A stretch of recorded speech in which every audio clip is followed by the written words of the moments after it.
I do watch the news often. Not only that, my dad has actually worked for network news for over 30 years. He worked for CBS. He works for ABC now. So the news is a constant part of our family life. Um, he, as his job, needs to be aware of it. So we watch it all the time, and we're quite conscious of it.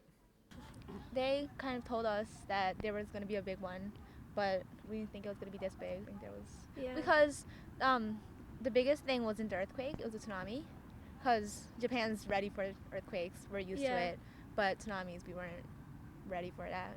I think my friend texted me in the middle of the night, and then we found out in the morning. Our whole family found out in the morning. Yeah, I found out when I went to school and everybody like asked me like how's your family and stuff, and I'm like, wait, what is it happening? I didn't actively follow it in the way that I checked up to see what the latest news was, but I didn't really have to, I felt, because it was on the news constantly anyway. It's kind of no matter where I looked, I'd find some news about it. So in that way, I was conscious of it.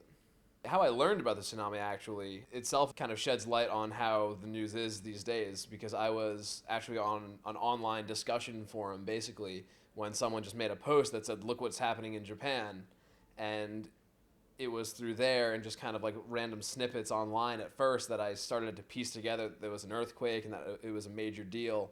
So that's kind of how I learned about it first, rather than through some breaking news headline from some website or TV.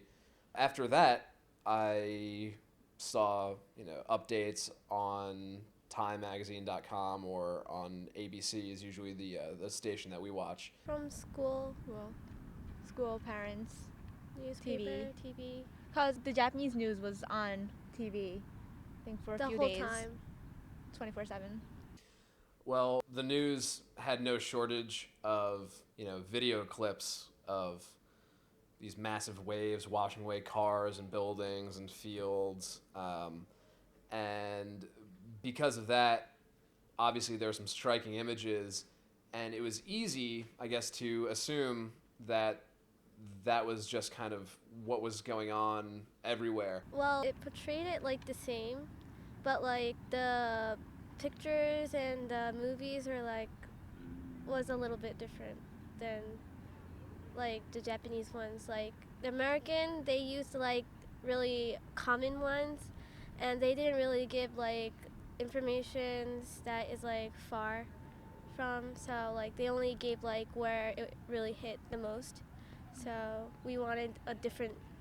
Um, Like most Don't- Americans think it was yeah. really, really bad, but it was really bad in some places, but Yeah, not some everything. places, So not most every people place. think like the whole country's destroyed, but it's not. So. Yeah. The way that they were portraying it on the news, it was quite obvious that this wasn't just any ordinary earthquake or wasn't just any ordinary tsunami. How often it was broadcast, the fact that this was the main story and it took up so much time on the air, it was quite obvious that it was more than just an ordinary tsunami and earthquake. They played the same thing over and over again, so it just made it sound like that it was a disaster stuff. It was, but It not was, but as like, bad yeah. as most people think.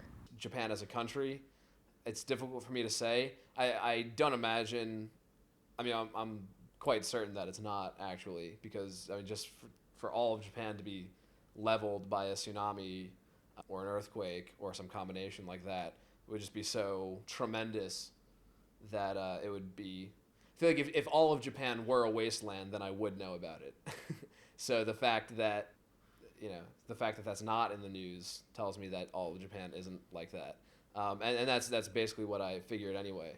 It's just hard to picture what the devastation would be like without having an understanding of Japan, especially like visiting there. I did not picture some huge barren carnage in which there was no standing building. I understood that it wasn't quite that severe. I got into college in Japan, so I'm moving during the summer in a few months. I feel like a lot of Japanese people now we actually want to go there to volunteer and stuff more than ever. So it's bad, but we all know it's gonna get better soon. So.